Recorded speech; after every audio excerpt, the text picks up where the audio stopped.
Y vamos a analizar de inmediato esas cifras, las últimas entregadas por el Ministerio de Salud, la curva de contagios de COVID-19 en nuestro país. Conversamos a esta hora con el doctor Carlos Pérez, infectólogo de la Clínica de la Universidad de los Andes y decano de la Facultad de Medicina de la Universidad San Sebastián. Doctor, muchísimas gracias por este contacto. Buenos días. Buenos días, Andrea. Doctor, veíamos recién la última cifra de contagiados a nivel nacional. Estamos subiendo cada día más, lamentablemente, ya acercándonos a las 5.000 personas en 24 horas. Y un día lunes, que además lo que habíamos visto anteriormente es que los lunes normalmente bajaba la cifra de personas testeadas y positivas de coronavirus. ¿Qué nos está diciendo este número, doctor? Bueno, esto nos dice que seguimos viviendo una situación compleja, difícil, con muchos casos todavía, a pesar de las medidas que se han tomado de cuarentena ampliada ya en la región metropolitana. Estamos viendo en parte lo que estaba gestándose, por así decirlo, hace un par de semanas, ¿no es cierto? Personas que se estaban contagiando y que estaban contagiando a otros, ¿no es cierto? Y ahora se han visto aparecer. Esperamos que las personas estén cumpliendo realmente de la mejor manera posible estas cuarentenas, porque la disminución de la circulación y el contacto entre personas es la medida más efectiva en este momento para contener los nuevos casos. Pero esta es la realidad que estamos viviendo. Esto ha llevado a un aumento de casos de hospitalización y de hospitalización en unidad de paciente crítico, necesidad de ventilación mecánica. Al menos en estos últimos días la cifra de desafortunados fallecimientos que hemos estado viendo se ha mantenido relativamente estable, ¿no es cierto? Pero eso es a costa de un tremendo esfuerzo que están haciendo todos los equipos de salud para soportar esta situación que está difícil, especialmente en la región metropolitana. Exacto. Y, doctor, todavía no podemos sacar conclusiones respecto a la eficiencia o no de la cuarentena a nivel general que hay en la región metropolitana. Todavía es muy pronto, tenemos que esperar que se cumplan los 14 días o ya podemos estar sacando algún tipo de inferencia digo, de lo que ha sucedido. Mire, en general, probablemente los resultados no se ven inmediatamente a los 14 días, porque usted tiene que pensar que a los 14 días tiene que ver con personas que podrían haberse infectado en el momento en que se decretó esta cuarentena más ampliada, pero esas personas a su vez ya estaban empezando a contagiar a otras personas, entonces eso se alarga un poco, pero yo diría que entre 3 a 4 semanas sí esperaríamos tener, digamos, resultados con estas medidas que se han tomado y que en todo el mundo han demostrado que son las únicas que pueden producir algún tipo de resultado. No hay recetas mágicas acá, claro. No tenemos vacunas, no tenemos tratamientos, medicamentos preventivos, de tal manera que lo único que podemos hacer es reducir los encuentros y los contagios. Pero en base a estas cifras, doctor, uno podría ya empezar a creer que la cuarentena que tenemos, por lo menos hasta este día viene, sabemos, y lo decía el ministro, que va a haber anuncios al respecto, ¿debiera extenderse por lo menos unos 7 días más? Yo creo que sí, yo creo que sí. En este momento no estamos en condiciones de poder liberar esa medida en el futuro. Cuando bajemos, evidentemente que va a haber que empezar progresivamente a retornar a algunas actividades con todas las medidas de precaución. Pero en este momento estamos viendo una situación muy crítica, especialmente en los hospitales. Las clínicas están con una situación límite en la región metropolitana. Ustedes han visto incluso traslados de pacientes graves hacia regiones donde hay más disponibilidad todavía de unidades de pacientes, de camas de crítica y de respiradores. Se están inaugurando hospitales de campaña en Santiago. O sea, estamos en una situación difícil y por lo tanto me parece razonable que todavía se mantengan las medidas de cuarentena, que es probablemente lo que va a anunciar nuestra autoridad. Claro, estamos viendo también y escuchamos al ministro y al subsecretario de redes asistenciales de cómo se están habilitando más camas, ¿no? De unidades críticas. Sabemos que ya hay sectores, usted lo mencionaba, por ejemplo, en suroriente de la capital, que están al 100%, que están todas las camas, todos los equipos médicos utilizados, y es por eso que se está haciendo un esfuerzo adicional. Se le había pedido también a las clínicas privadas que aumentaran en un 20% esa capacidad, y lo han hecho, y tienen otra meta por cumplir en un par de semanas más. Pero el temor, doctor, que existe es que ya haya un momento en que eso no pueda seguir ampliándose, es decir, que todos los hospitales y todas las clínicas estén a la máxima capacidad. Si uno ve el aumento y esta curva de contagios, ¿eso podría llegar a pasar? Donde ya, aunque se hagan todos los esfuerzos, no podamos tener camas para todos. Bueno, ¿qué quiere que le diga? Espero que no ocurra. Se están haciendo todos los esfuerzos para que eso no suceda y también hay que en ese sentido seguir insistiendo a la población, ¿no es cierto? Yo sé que todo el mundo está preocupado y está atento a esta información de por favor mantenerse en su domicilio y salir solo si es indispensable y por el menor tiempo posible. Mantener todas las medidas de precaución, distancia social, lavado de manos, mascarilla, etcétera, es lo que la gente, cómo la gente puede contribuir a ello. Y yo, como le digo, espero que eso no se supere. Todas las hospitales y clínicas se han ido adaptando, han ido ampliando su área, se han ido sumando recursos humanos, personas, voluntarios, ¿no es cierto? Gente que se ha reentrenado, ¿no es cierto?, para ayudar en las diferentes etapas de la atención de estos pacientes, pero créame que lo que uno ve en los centros es una carga enorme, ¿no es cierto?, permanente. También tenemos algunos personal de salud que han resultado infectados, ¿no es cierto?, e incluso algunos que han tenido complicaciones e incluso fallecimientos, y eso es muy lamentable, pero tenemos que seguir todos unidos luchando contra esta pandemia. Sin lugar a dudas, escuchábamos a las autoridades de salud anunciando entonces que la exposta central, además del Hospital Metropolitano, el ex Félix Bulnes y la Clínica Municipal de Las Condes van a ser reconvertidos en su totalidad en unidades de cuidados intensivos. Aún así, lo ideal, doctor, y es el llamado que usted está haciendo, es que la gente no tenga que llegar a utilizar esas camas. Es decir, en la parte de la prevención es donde evidentemente estamos fallando. Y ahí le quiero preguntar respecto a un tema que ha sido bien discutido y que ha sido controversial, que tiene que ver con el concepto de la nueva normalidad. Si estamos a tiempo de hablar de nueva normalidad o si todavía es muy pronto y eso pueda llamar a una confusión a las personas.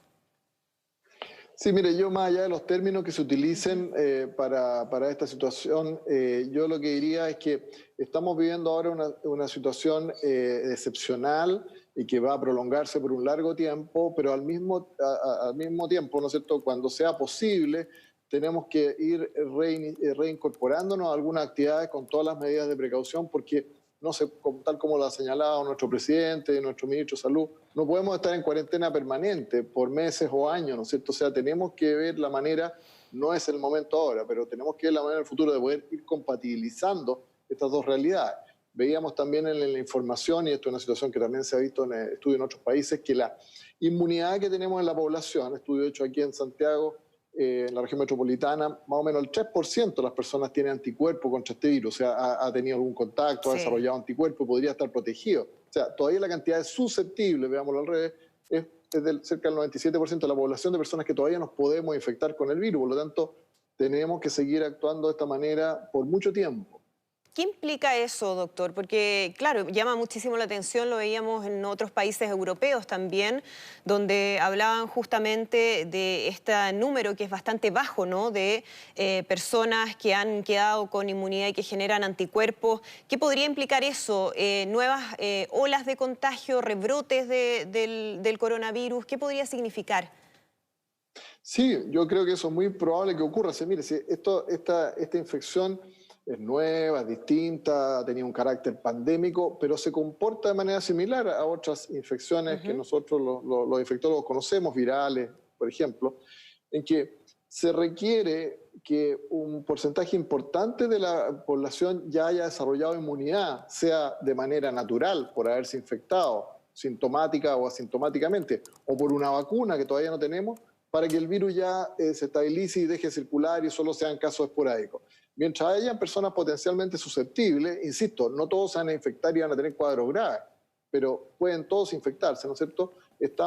Tenemos que seguir resguardando en esa situación. En España, por ejemplo, España, que tuvo una gran cantidad de casos, muchos fallecidos, se han hecho algunos estudios que muestran que el 5% de la población está inmune. Exacto. 5. O sea, 95 todavía podría reinfectarse. Entonces, ojo, mucho cuidado con las imágenes que vemos en la televisión de gente ya volviendo, todos juntos, reunidos, etcétera, ojo que pueden haber nuevas recrudescencias de esta situación. Y hay otro elemento adicional que hemos conocido, doctor, que nos llama mucho la atención y genera, por supuesto, mucha preocupación. Un estudio de la Oficina Nacional de Investigación Económica de Estados Unidos que revelaría que Chile es uno de los países que menos respeta las medidas sanitarias, el lavado de manos y el distanciamiento social, esto a nivel mundial.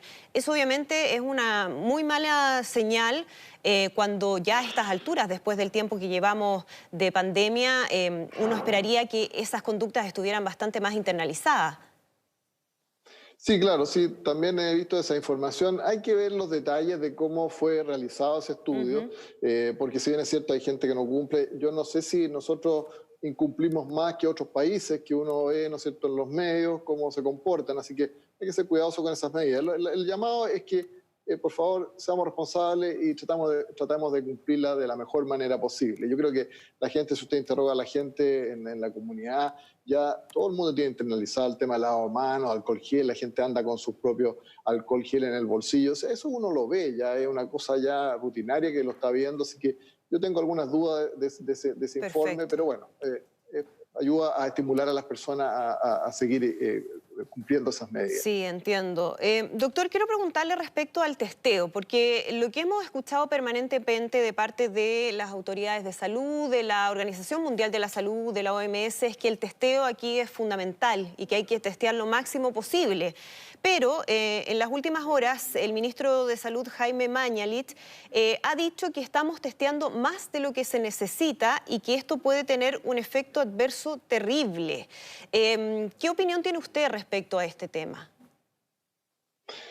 Bueno, mire, no desconozco las razones del doctor Mañalich para hacer esa observación, pero yo creo que ha sido un gran logro el poder haber instalado esta capacidad en Chile público y privada de testeo, que es la mayor de Latinoamérica por lejos, si uno lo relaciona con la población, Sí. y que nos ha permitido detectar casos, ¿no es cierto?, identificarlos, aislarlos, al igual que a sus contactos. Por supuesto, como en todos estos testeos se realizan muchos más test que los que resultan positivos, ¿no es Ujú. cierto? Eso es esperable y ese porcentaje puede variar, pero yo creo que en términos generales me alegra que exista esta capacidad y tenemos que seguir utilizándola. Sí, el ministro se refiere, doctor, a que cuando hay tanto testeo hay una posibilidad también alta de número de falsos positivos. Se refería a la situación en particular del senador Rabindranath Quinteros, quien finalmente salió negativo en una segunda muestra PCR o test de PCR y posteriormente en otro chequeo que se realiza. Y dice el ministro, cuando se hacen exámenes como estamos haciendo nosotros hoy masivamente o como se hacen por su cuenta determinadas instituciones o personas en sujetos que no tienen síntomas, que no han tenido contacto con contagiados, un resultado positivo es muy sospechoso, probablemente es un falso positivo y terminamos con un resultado inflado. Entonces ahí la pregunta es, ¿qué pasa? Si una persona no tiene síntomas y no ha estado en contacto estrecho con un positivo de coronavirus, ¿no debiera hacerse el examen en ningún caso? Yo estoy de acuerdo con esa Ujú. aseveración. No es recomendable porque además los recursos son limitados y hay mucha demanda, entonces hay que privilegiar a los casos sintomáticos y contactos estrechos no protegidos de casos confirmados. Ahora, esto hay que entender que todos los test diagnósticos tienen elementos que se conocen como sensibilidad y especificidad, digamos, la posibilidad de detectar los casos y también de que no tener falsos positivos, ¿no es cierto?